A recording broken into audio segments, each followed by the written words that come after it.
સત્તા પક્ષમાં જે લોકો બેઠા છે તે લોકો ષડયંત્ર કરી આપણા સમાજની જે નોકરીઓ ખવાઈ રહી છે તો તેના માટે ધ્યાન કોણ આપશે? ભૂપેન્દ્રભાઈ પટેલ આપશે, હસમુખ પટેલ આપશે, હર્ષ સંઘવી આપશે ધ્યાન? નીટમાં સારા માર્ક આવ્યા છે, કદાચ પોઈન્ટ રહી ગયા છે, ગવર્મેન્ટ કોલેજમાં વારો નથી આવ્યો અને એના પરિવારને પોતાના બાળકને MBBS કરાવવું છે, સરકારી કોલેજમાં વારો આવ્યો નથી, એની પાસે 60 લાખ 70 લાખ 1 કરોડ રૂપિયા નથી, એટલે એના બાળકને તે ડોક્ટર બનાવી શકતા નથી. પૂછજો તેને, બરાબર? મુખ્યમંત્રી ને ગૃહમંત્રી કે સત્તામાં જે બે લોકો બેઠા છે એને બધાને આયા બુદ્ધિ આપી તો અમને પાણી આપ્યું એવું નથી. સમજ્યા? અમને કોઈ સમુદાયનો વિરોધ નથી ને અમને EWS નો વિરોધ નથી, પણ 10% આરક્ષણની જગ્યાએ તમે 15%, 20%, 25% ભરી દો તો અમારે મંજીરા વગાડવાના છે?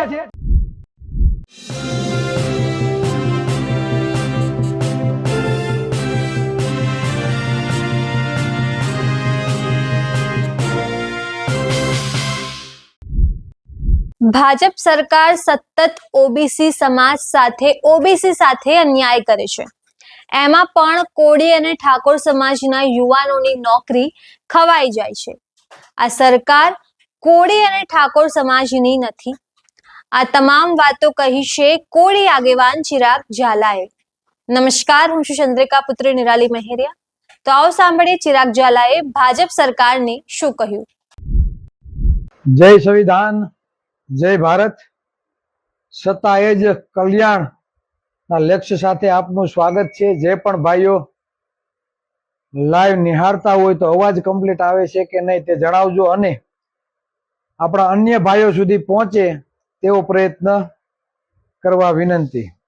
કાલે મોડી રાત્રે મને જે ન્યૂઝ મળ્યા અને તે બાબતે પણ હું લાઈવ થયો હતો, અને જે ગંભીર સમસ્યા છે, શિક્ષણની મોટી મોટી વાતો કરીએ છીએ, શિક્ષણ હોય તો સમાજનો વિકાસ થાય, શિક્ષણ હોય તો સમાજમાં પરિવર્તન આવે, સમાજમાં શિક્ષણની જ જરૂર છે. શિક્ષણ માટે આપણે અથાગ પ્રયત્નો કરી રહ્યા છીએ. સમાજ માટે ઘણી જગ્યાએ સમાજના બાળકો માટે ફ્રી ક્લાસીસ માટેની વ્યવસ્થા થઈ રહી છે, ચાલુ છે. આપણા આગેવાનો સમાજમાં શિક્ષણ માટે મહેનત કરી રહ્યા છે કે શિક્ષણ ધામ બને, તેના માટેની જગ્યા લેવાય. દરેક આગેવાનો, સમાજના સામાજિક આગેવાનો કે રાજકીય આગેવાનો સમાજ પ્રત્યે ગર્વ છે, એટલે સમાજના શિક્ષણ માટે ક્યાંક ને ક્યાંક પોતાની રીતે યથા યોગ્ય મહેનત કરી રહ્યા છે. પણ સત્તા પક્ષમાં જે લોકો બેઠા છે તે લોકો ષડયંત્ર કરી આપણા સમાજની જે નોકરીઓ ખવાઈ રહી છે તો તેના માટે ધ્યાન કોણ આપશે? ભૂપેન્દ્રભાઈ પટેલ આપશે, હસમુખ પટેલ આપશે, હર્ષ સંઘવી આપશે ધ્યાન? સત્તામાં બેઠા જે લોકો મુખ્યમંત્રી, ગૃહમંત્રી, શિક્ષણ મંત્રી, કેબિનેટ મંત્રીઓ, આ બધા ધ્યાન આપશે આપણા સમાજ માટે કે ભાઈ ઓબીસી સમાજની નોકરીઓ ખવાય છે તો તેના માટે ગૃહમંત્રી આવીને બોલશે, કાલે આવીને શિક્ષણ મંત્રી બનશે, હસમુખ પટેલ ધ્યાન આપશે, મુખ્યમંત્રી બોલશે? આ બોલશે? તમને લાગે છે આ લોકો બોલશે એવું? તો કે નહીં, એક પણ વ્યક્તિ બોલશે ને. એના માટે આપણે જ અવાજ ઉઠાવવો પડશે. કોઈ જાતિવાદી કીડાઓ આપણા હક અધિકારો માટે બોલશે ને. એ તો મસ્ત મજાના સત્તામાં બેસી સત્તાના ફળ ચાખશે. એના માટે કોને અવાજ ઉઠાવવો પડશે? આપણે જ અવાજ ઉઠાવવો પડશે. ગૌતમ બુદ્ધે કીધું છે, અપો દીપો ભવ, તું જ તારું કલ્યાણ કરી શકી. તમારા સમાજની નોકરીઓ ખવાય છે તો તેના માટે તમારે જ અવાજ બનવું પડશે. તમે ચૂંટાયેલા પ્રતિનિધિઓ ઉપર અવાજ, તમે તેના ઉપર વિશ્વાસ રાખશો કે આવીને બોલશે તો એ ભૂલી જજો, તે બોલવા આવશે નહીં. કેમ કે જે પણ વ્યક્તિઓ રાજકીય પક્ષો સાથે જોડાયેલા હશે તો એને ક્યાંક ને ક્યાંક પ્રોટોકોલ નડશે. એને ક્યાંક ને ક્યાંક પ્રોટોકોલ નડવાનો છે, એટલે એ સત્તા સામે અવાજ ઉઠાવશે નહીં. વિરોધ પક્ષમાં પણ જે બેઠા હશે તે પણ એવું વિચારતા હશે કે અમે બોલશું તો કાલ સવારે અન્ય લોકો અમને મત નહીં આપે, તો અમે ધારાસભ્ય નહીં બનીએ, અમે જિલ્લા પંચાયત તાલુકા પંચાયતના સદસ્ય નહીં બનીએ. શું વિચાર છે કે અમે બોલશું તો અમને કાલ સવારે બીજા કોઈ મત આપશે નહીં. પણ જે નોકરીઓ ખવાય છે એને પૂછજો. જે જીપીએસસી ની એક્ઝામ દેવા ગયા છે, મૌખિક ઇન્ટરવ્યુ, અને એમાં જે નપાસ થયા છે, જેને ફેલ કરી દેવામાં આવે છે, તેને પૂછજો કેટલી વીએ હો થાય. જે પોલીસની એક્ઝામમાં જે નપાસ થયેલા છે તેને પૂછજો કે દોડના માર્ક કાઢી નાખ્યા છે તો કેવી તકલીફ થાય. તમે એને પૂછજો કે જેના બાળકો ખરેખર હોશિયાર છે, મેડિકલ ક્ષેત્રમાં જવું છે, નીટમાં સારા માર્ક આવ્યા છે, કદાચ પોઈન્ટે રહી ગયા છે, ગવર્મેન્ટ કોલેજમાં વારો નથી આવ્યો, અને એના પરિવારને પોતાના બાળકને એમબીબીએસ કરાવવું છે, સરકારી કોલેજમાં વારો આવ્યો નથી, એની પાસે 60 લાખ 70 લાખ 1 કરોડ રૂપિયો નથી, એટલે એના બાળકને તે ડોક્ટર બનાવી શકતા નથી. પૂછજો તેને કે શું તકલીફ થાય છે. તમે એને પૂછજો કે 300-400 રૂપિયા મજૂરી કામ કરવા જાય છે ને પોતાના ગામની શાળા બંધ થઈ ગઈ છે. જેનો દીકરો પોલીસની, તલાટીની, કંડક્ટરની, કલેક્ટરની વાત તો જવા દો, ક્લાસ 4 અને 3 ની પણ નોકરી જે કરતા હોય તેના મા બાપને પૂછજો કે કેટલા અરમાન એને હશે કે પોતાના બાળકને સરકારી નોકરી મળે અને અમારું પરિવાર આર્થિક રીતે સુખી સંપન્ન થાય, અમારી પેઢી સુધરી જાય. આવી આશા દરેકને હશે. પણ આજે ઓબીસી સમાજની 60% પ્લસ વસ્તી છે, છતાં પણ 70% આપણે આરક્ષણ મેળવ્યું છે, છતાં 70% લેખે ભરતી થતી નથી. તો એના માટે અવાજ ઉઠાવશે કોણ? જીપીએસસી માં ખુલ્લેઆમ મૌખિક ઇન્ટરવ્યુમાં છબરડા થાય છે. ઘણા આંકડાકીય આપણી પાસે માહિતી છે, ઘણી બધી માહિતી છે, બોલવા જાય તો આંકડા ખૂટે એમ નથી, એટલી માહિતી છે. પણ એના માટે અવાજ કોણ ઉઠાવે? અવાજ ઉઠાવીએ તો કોકને એમ થાય કે આ તો ફલાણા વિરોધી છે. એટલે ઘણા લોકોને એવું થાય કે માય ગયું, આ કેમ આપણે કોઈની આંખે થાવ, કોકની ગાળો ખાવી. પણ ક્રાંતિ કરવા માટે ક્રાંતિકારી વિચારોની જરૂર પડે. સમાજ માટે લડવા માટે કોકને તો બારોબાર નીકળવું જ પડશે. કોઈ એક હાથે તાલી વાગવાની નથી, કોઈ એક હાથે તાલી વાગવાની નથી. દરેકના સાથ સહકારની જરૂર છે તો જ આપણે આગળ વધી શકશું, બાકી આગળ વધી શકશું નહીં. હમણાંનું જે રિઝલ્ટ આવ્યું તેના હું તમને આંકડા કહું. હાલનું જ રિઝલ્ટ જે આજે પણ મેં એ પોસ્ટ મૂકેલી છે, બીજ અધિકારી નું રિઝલ્ટ જીપીએસસી નું 18/9/2025 નું રિઝલ્ટ છે. કુલ જગ્યાઓ 40 જગ્યાઓમાંથી ઈડબ્લ્યુએસ ના 15 લેવામાં આવ્યા. કેટલા? 10% જેને આરક્ષણ છે તેની 40 સીટમાંથી 15 વ્યક્તિ ઈડબ્લ્યુએસ ના લેવામાં આવ્યા. જ્યારે આપણે 70% આરક્ષણ મળે છે, ઓબીસી ના માત્ર 25, જેની 60% વસ્તી છે એના માત્ર 15 લેવામાં આવ્યા. જેને 10% વસ્તી છે, 10% આરક્ષણ મળે છે, એના પણ 15 લેવામાં આવ્યા. એસટી સમુદાયના 60% અને એસસી ના માત્ર 2 અને જનરલ ના 1. જનરલ નો માત્ર 1 અને એસસી ના 2. ઈડબ્લ્યુએસ ના 15 માંથી 10 ઉમેદવારો જે પાસ થયેલા છે એમાં 10 તો એક જ જ્ઞાતિના છે. 10 એક જ જ્ઞાતિના છે.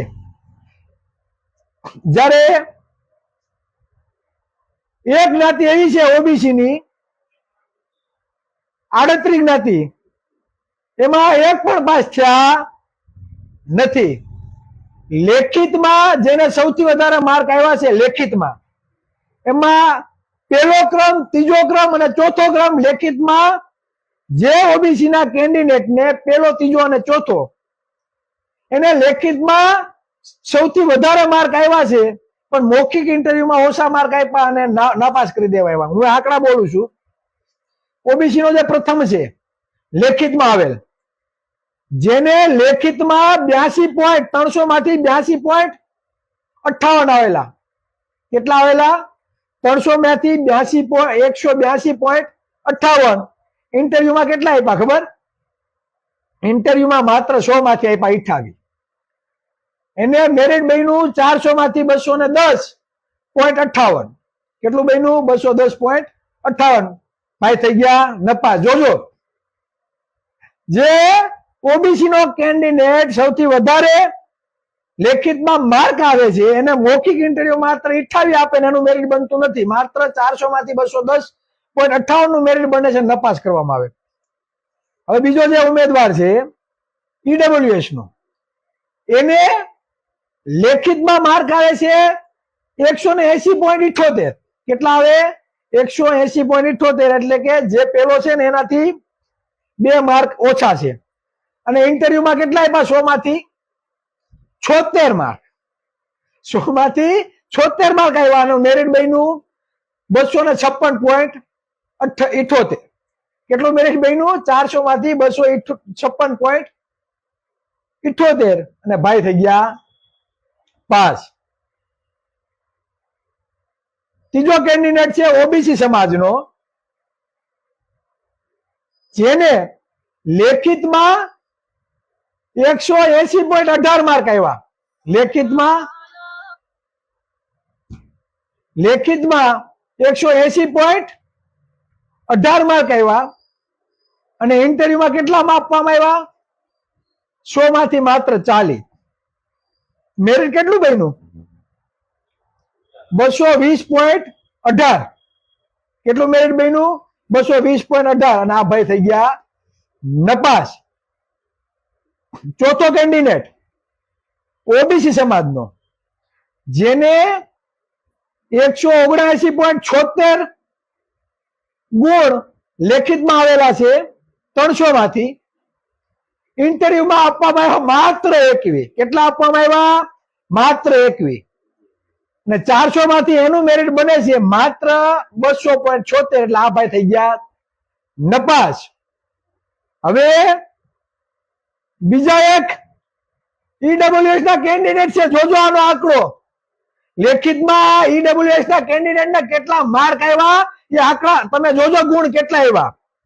એટલે કેટલા ગુણ આવ્યા ખબર? ઈડબ્લ્યુએસ વાળાને 121.92. લેખિતમાં એને 200 માંથી 300 માંથી 121.92 ગુણ આવ્યા.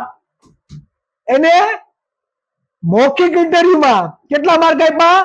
84 ગુણ આવ્યા. મને તો એવું લાગે કે આ મૌખિક ઇન્ટરવ્યુ લેવાની જે કમિટી છે ને, માસી માહિયાર નો દીકરો હોય, હે, કદાચ એનો હારો થતો હોય, કદાચ એના મામાનો દીકરો થતો હોય,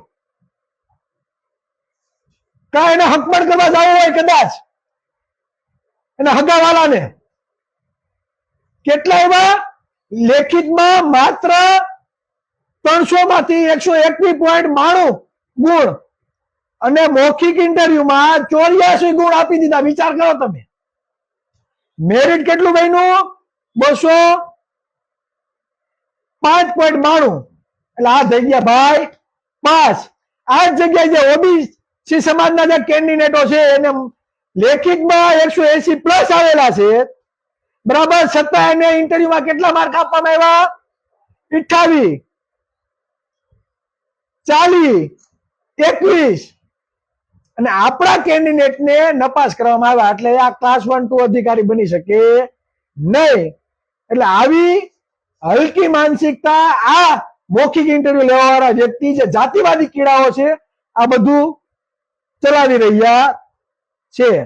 આવા ઘણા બધા આંકડાઓ છે કે એની ન પૂછો વાત. તમને કેવા બેવું ને તો અહીંયા સમય ઘટે. સમય કેવા બેસું તો સમય ઘટે. આવો બધો ખેલ ખુલ્લે આમ ચાલી રહ્યો છે. તારીખ 13/12/2024 ના રોજ, હું ચોક્કસ થોડાક આંકડા આપી દઉં પછી બીજી ચર્ચા આપણે કરીએ. તારીખ 13/12/2024 ના રોજ જાહેર થયેલ આદિજાતિ વિકાસ અધિકારી વર્ગ 2 નું પરિણામ, બરાબર, એમાં લેખિત ટોપ આવેલા જે વિદ્યાર્થીઓ છે એના હું આંકડા ખાલી બોલી જાઉં, બરાબર. 1 થી 16 લગીના આંકડાઓ છે. એમાં 4 ઉપરના જે 4 કેન્ડિડેટ છે ને એ ઓબીસી સમાજના છે. ઉપરના 4 કેન્ડિડેટ છે તે ઓબીસી સમાજના છે. તેને લેખિતમાં સૌથી વધારે 37, 35, 33, 33 ગુણ આવેલા છે. બરાબર. ઇન્ટરવ્યુમાં કેટલા આપ્યા? ઇન્ટરવ્યુમાં 20, 20, 17, 12, 32 65 પોઈન્ટ છે. બરાબર. એ બોલતો નથી. બરાબર. એમાંથી ઉપરના 2 છે એ પાસ થયા. ત્રીજા અને ચોથા ક્રમના જે ઓબીસી ના કેન્ડિડેટ હતા એ નપાસ થયા. પાંચમો જે કેન્ડિડેટ છે એ ઈડબ્લ્યુએસ વાળાનો છે 33.67. એને ઇન્ટરવ્યુમાં 32 ગુણ આપ્યા. કેટલા આપ્યા? 32. જયારે ઓબીસી ના જે ઉપરના છે ને એને 17.50, 12.50 આપ્યા અને આ ભાઈને આપ્યા 32.5. એટલે એ ભાઈ પાસ થઈ ગયા. આ જ રીતે બીજા જે ઈડબ્લ્યુએસ નો કેન્ડિડેટ છે એને લેખિતમાં 33.03 આવેલા છે. ઇન્ટરવ્યુમાં આપ્યા 25, ભાઈ પાસ થઈ ગયા. જ્યારે ઓબીસી સમાજનો જે કેન્ડિડેટ છે છઠ્ઠા ક્રમનો એને લેખિતમાં આવેલા છે 33.44 અને ઇન્ટરવ્યુમાં આપ્યા માત્ર 20. એટલે ભાઈ થઈ ગયા નપાસ. સાતમા ક્રમનો કેન્ડિડેટ છે જેને લેખિતમાં 33.25 આવેલા છે. ઇન્ટરવ્યુમાં માત્ર આપ્યા 19. આ ભાઈ થઈ ગયા નપાસ. આવી આ ટોટલી આંકડા છે ભાઈ. આ મારા ઘરના આંકડા નથી. આ જે પાસ થયેલા જે ગુણ ભાર છે એ જ છે. બરાબર. મારી ઘરની કેસેટ નથી ગાતો આયા. એટલે કહેવાનો મતલબ એ કે ત્યાં મને તો એવું લાગે સરનેમ જાતિ પૂછી બરાબર કે ઉપરથી સેટિંગ થઈ ગયું હોય કે ભાઈ મારો વ્યક્તિ આવવાનો છે, આવો રંગ રૂપ રૂડે, બરાબર, આવા કપડા પહેરીને આવશે, આ બધું હશે, બરાબર, એ અમારો કેન્ડિડેટ હશે. એટલે કદાચ સેટિંગ બાદ હશે, બરાબર, તોડ બાદ હશે. આવું હશે તો જ મૌખિક ઇન્ટરવ્યુમાં સારા ગુણ ભાળ આપવામાં આવે. અને આપણા ઉમેદવારોને આમાં બધા આવી જાય ભાઈ. કોળી ઠાકોર આવી જાય, હાઈર આવી જાય, ભરવાડ આવી જાય, મિસ્ત્રી, હુઈ, હુતાર, દરજી, પ્રજાપતિ, ચૌધરી, દેવી પૂજક, ઓબીસી ની 146 જ્ઞાતિઓ છે. આ બધા આવી જાય. એમાં આદિવાસીને પણ નુકસાન જાય, એસી સમાજને પણ નુકસાન જાય. આવું છે બધું કમ્પ્લીટ. તો ભાઈ અત્યાર સુધીમાં જીપીએસસી ની જે મોક ઇન્ટરવ્યુ લેવામાં આવે છે, મૌખિક ઇન્ટરવ્યુ, તો કેમ ભાઈ મૌખિક ઇન્ટરવ્યુમાં ઓબીસી ના ચહેરાને લેવામાં નથી આવતો, એસસી ચહેરાને લેવામાં નથી આવતો, એસટી સમાજના વ્યક્તિને લેવામાં નથી આવતો? લ્યો ને ભાઈ, જે ઇન્ટરવ્યુ લે છે એમાં લ્યો 2 ઓબીસી ના, લ્યો 1 એસસી સમાજનો, લ્યો 2 એસટી સમાજના, લ્યો 1 જનરલ માંથી. કેમ નથી લેતા? તો બધા જનરલ ના ગોઠવાઈ જાવ છો. હુકામે કે જનરલના જે સમુદાયો છે જે ઓપન કેટેગરીમાં આવે છે, બરાબર, એના જ વિદ્યાર્થીઓ વધુમાં વધુ પાસ થાય. ઈડબ્લ્યુએસ માંથી જે આવે છે એના જ સમુદાયના લોકો પાસ થાય. આવું બધું ચાલે છે. તો હવે શું કરવાનું? હમણાં મુખ્યમંત્રીએ જાહેર કરી કે 4000 જે ક્લાર્કની ભરતી છે અર્ધ સરકારી કોલેજમાં, એ કોલેજોને મજા આવી ભરી લે.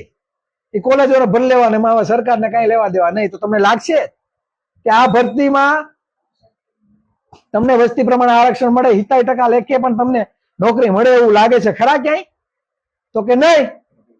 હે, લાગે છે ખરા? નહીં લાગે. ખુલ્લી આમ છે તોય નહીં. રોસ્ટર ની બતાવી દે કે રોસ્ટર આમ કે છે, રોસ્ટર બી તેલ લેવા. આરક્ષણમાં ટપ્પો નથી પડતો ઘણાને, તો રોસ્ટર ના હું ગતકડા કરો છો તમે? રોસ્ટર ને અમને ખબર નથી પડતી. આ તો વસ્તી પ્રમાણે આરક્ષણ જોઈએ, બાકી સીટ કરો ખાલી. અમને વસ્તી પ્રમાણે આરક્ષણ જોઈએ, નકર સીટ કરો ખાલી. બરાબર. બહુ ધતિંગ જોઈ લીધા તમે. હવે અમને બુદ્ધિ આપી છે, તમને આપી છે, તમને કઈ પાણી આપી એવું નથી. બરાબર. મુખ્યમંત્રી ને ગૃહમંત્રી કે સત્તામાં જે 2 લોકો બેઠા છે એને બધાને આયા બુદ્ધિ આપી, તો અમને પાણી આપ્યું એવું નથી. સમજ્યા? અમને કોઈ સમુદાયનો વિરોધ નથી ને અમને ઈડબ્લ્યુએસ નો વિરોધ નથી.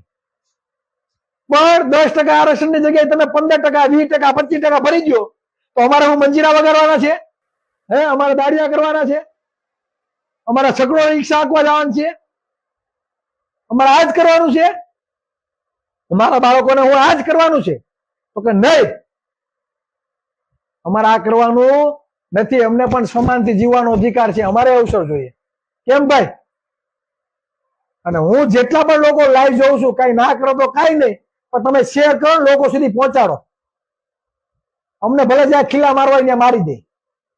ભૂપેન્દ્ર પટેલ ને ગૃહમંત્રીને કે સત્તામાં જે પણ લોકો બેઠા છે એને અમને જ્યાં ખીલા મારવા હોય મારી દે, અમને કઈ બીક નથી. સમાજ માટે લડીએ છીએ, બરાબર, સમાજ માટે લડીએ છીએ, અમને કઈ બીક નથી. પણ કોકને ને કોઈને અવાજ ઉઠાવવો પડશે, અવાજ ઉઠાવવો પડશે અને અવાજ ઉઠાવવો પડશે. શા માટે? કે મહેનત મજૂરી કરીને અમારો સમુદાયના પરિવારો છે ને પોતાના બાળકોના શિક્ષણ માટે મજૂરી કામ કરે છે, એની તકલીફ છે. અમે હજી માન કેપેબલ થયા છીએ, થોડું થોડું શિક્ષણ લઈએ છીએ તો દોડના માર્ક કાઢી નાખ્યા.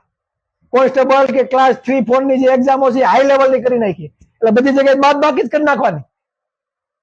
સત્તામાંથી જો આવા નિર્ણયો લેવાય છે તો અમે સત્તા ઉપર જ પહોંચીએ ભાઈ. સત્તામાં બેઠા બેઠા તમારા બધા નિર્ણયો લેવા છે કે ફલાણાને એટલું આરક્ષણ આપવું છે, ફલાણી જગ્યાની એટલી ભરતીઓ કરવી છે કે નથી કરવી, શિક્ષણ આ રીતે આપવું છે. તો આ બધા નિર્ણયો જો સત્તામાં લેવાતા હોય તો આપણે સત્તા ઉપર જ પહોંચવા માટેનો પ્રયત્ન કરીએ. હું કામે માગવું જોઈએ ભાઈ? માગવાથી ભીખ મળે? માગવાથી મળે માત્ર ભીખ. અધિકારો જોતા હોય તો સામેવાળાની છાતી ઉપર, દુશ્મનોની છાતી ઉપર પગ મૂકીને ઝૂંટવવાની તૈયારી રાખવી પડે તો મળે, બાકી મળે નહીં. દુશ્મનો સામે લડવું પડે તો મળે, માગવાથી મળશે ભીખ.